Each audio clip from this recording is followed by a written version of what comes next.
اینٹ سے اینٹ بجا دیں گے اگر ہماری مسجد وہاں پر نہیں بنے گی۔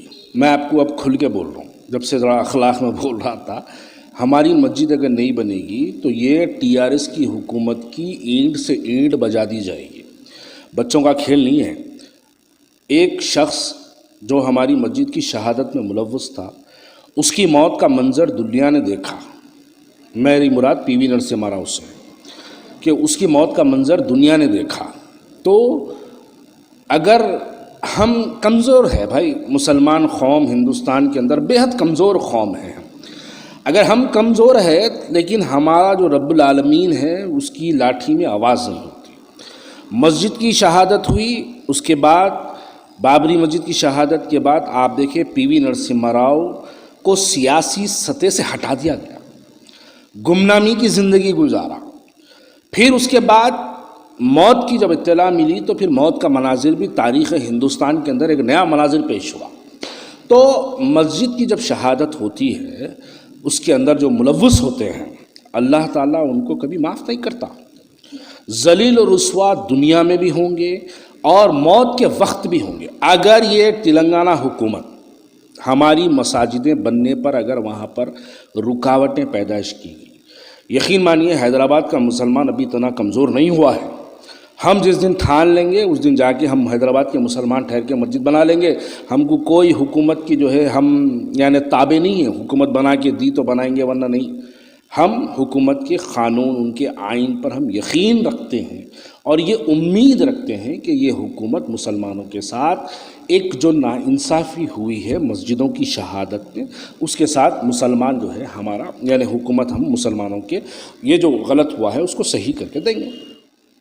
یقیناً محمود علی کا بیان نہیں، یہ تو میں تو اگر واضح لفظ میں کہوں، محمود علی صاحب باحیات رہو نہ رہو، مسجد تو یقیناً بنے گی۔ اگر وہ مسجد کی اگر تعمیر میں، مسجد کی سنگ بنیاد میں اگر محمود علی صاحب رہیں گے تو میں سمجھوں گا کہ اللہ نے ان کو جو ہے کچھ ایک نیک کام کرنے کا موقع عطا کیا۔ اور دیکھیے اللہ کا کام کسی کی وجہ سے رکتا بھی نہیں ہے، وہ نہ بھی رہیں گے تو مسجد بنے گی، وہ رہیں گے بھی تو مسجد بنے گی۔ در حقیقت یہ ہے کہ مسجد کسی کی محتاج نہیں ہوتی۔ میرا بولنے کا دراصل مقصد یہی ہے، اللہ کا کام جو ہوتا وہ کسی کا محتاج نہیں ہوتا۔ تو میں آپ کا سوال یہی ہے کہ میں نے جستجو کی نہیں، اللہ نے مجھے موقع دیا کہ میں کچھ کر سکوں، تنکا برابر ہی صحیح۔ میں نے ایک پٹیشن ڈال کے حکومت کو ایک نوٹس دلوائی تھی، شاید اسی اتنے ہی کام کے لیے اللہ نے مجھے رکھا تھا۔ میں اس کے لیے اللہ کا شکر ادا کرتا ہوں کہ اللہ تعالیٰ نے مجھے اس قابل سمجھ کے مجھے اس کام کے لیے جو ہے مجھے مقرر کیا گیا۔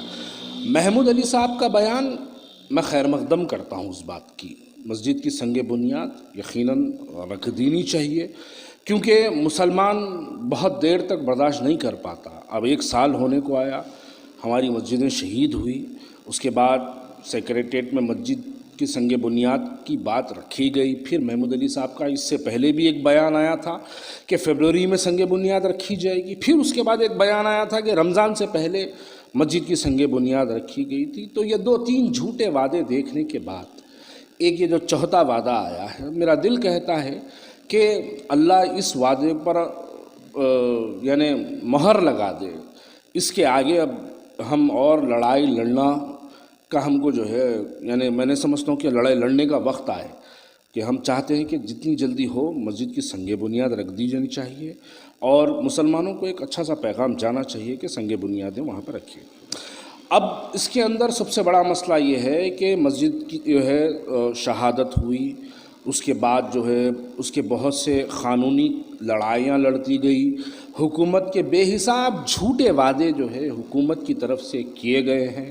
مجلس اتحاد المسلمین کے صدر بیرسٹر اسد الدین اویسی صاحب نے بہت مسجد کے لیے جد و جہد کی، اور یقین جانیے کہ میں جانتا ہوں اس بات کو، شاید میرے ناظرین میں کسی نے بات نہیں کی ہوگی اور آپ رپورٹرز میں بھی مسجد کے متعلق کسی رپورٹر نے بھی اسد صاحب سے بات نہیں کی ہوگی، لیکن میں بیرسٹر اسد الدین اویسی صاحب سے سیکریٹریٹ کی مساجد کے لیے بات کیا تو میں بڑا ان کی بات سن کے بہت جوش میں آ گیا تھا۔ انہوں نے کہا تھا کہ میاں جب سیکریٹریٹ کی مسجد کے لیے کسی بھی قسم سے کمپرومائز نہیں کیا جائے گا اور مسجدیں ہماری وہاں پر بنے گی ہی بنے گی، ہماری مسجدیں بننے سے انشاءاللہ تعالی وقت کی حکومت کی کوئی طاقت ہم کو مسجدوں کی دوبارہ وہاں پر بازیابی کے لیے، تعمیر کے لیے، سنگ بنیاد کے لیے وہاں پر ہم کو انشاءاللہ رکاوٹ نہیں آئے گی۔ یقیناً وقت، حالات، تاخیر، دیر، یہ سب کچھ ہو رہا ہے کیوں، اس کے دو چار وجوہات بھی ہیں۔ اس کی پہلے وجوہات یہ ہے کہ کووڈ کی وبا کا پہلا فیز، پھر اس کے بعد دوسرا فیز، دوسرے فیز کے بعد لاک ڈاؤن، پھر رمضان، پھر بارش، اس سے پہلے بھی ایک بارش جس میں آپ نے میری آنکھوں نے ایک منظر دیکھا تھا کہ ہمارے حیدرآباد کے نالے بہہ کے باہر سڑکوں پہ آئے تھے، ویسی بارش۔ تو میں کہنا یہ چاہ رہا ہوں کہ کچھ حالات کی وجہ سے بھی جو ہے تھوڑی سی تاخیر ہوئی ہے، لیکن ہم مایوس نہیں ہیں۔ اللہ کی ذات پہ ہمیں پورا مکمل یقین ہے کہ بہت جلد انشاءاللہ تعالی مسجد کی جو ہے وہاں پر تعمیر بازیابی کا انشاءاللہ سنگ بنیاد رکھی جائے گی۔ دیکھیے یہ 2 ہوں گے، 3 ہوں گے یا 10، 300 ہوں گے، اس سے ہم کو لینا دینا نہیں ہے۔ ہمارا مقصد صرف یہی ہے کہ وہاں پر دوبارہ مسجد کی سنگ بنیاد بازیابی، 5 وقت کی نماز اس مسجد میں ہو۔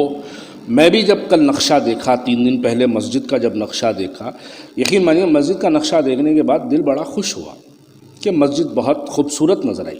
میں آگے کروں، شاید ہو سکتا ہے کہ خالی نقشے میں خوبصورت ہو سکتا ہے بھائی۔ دیکھیے آپ کو ہر قسم کی لڑائی کے لیے تیار رہنا ہے۔ جب دیکھا گیا تو اچھا دکھا دیکھنے میں۔ اس کے بعد میرے کچھ ذرائع سے معلوم ہوا مجھے کہ 3.25 کروڑ کی لاگت سے جو ہے اس مسجد کو تعمیر کیا جا رہا ہے۔